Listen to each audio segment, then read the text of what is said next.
আসসালামু আলাইকুম। তো সম্মানিত ভিউয়ার্স, আজকে অনেক দিন পরে আসছি বাড়ির উত্তর পাশে নদীর ধারে নদীতে। তো এখানে আসে দেখতেছি যে কয়েকজন ছেলে মাছ ধরতেছে। তো যে জাল দিয়ে মাছ ধরতেছে সেই জালকে আমরা বলি হচ্ছে ঠেলা জাল। মানে এই জাল দিয়ে ঠেলে ঠেলে মাছ ধরতে হয়।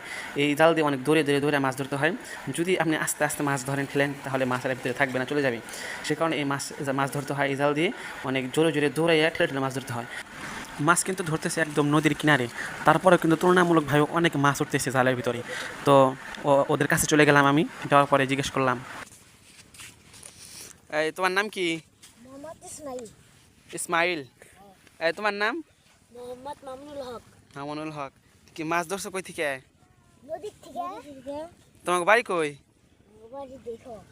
দুই খাওয়া কোন স্যার? ওই স্যারে নদীর ওই পারে গ্রাম থেকে কিন্তু ওরা আমাদেরকে মাছ মারতে আসছে। কতক্ষণ আগে এসেছো মাছ ধরবার? এই সবাই এলাম। তোমাকে জাল এত বড় কে? বড় সাথে কি বাঘে মাছ মারতে আসছো? বাঘে না? কয় ভাগ করবা মাছ মারা শেষে?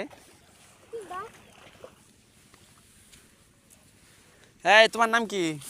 মোহাম্মদ সৈকত। কি? মোহাম্মদ সৈকত। সৈকত। কি বাড়ি কি একসাথেই? হ্যাঁ। মাছ তো মেলাডি ধরছ।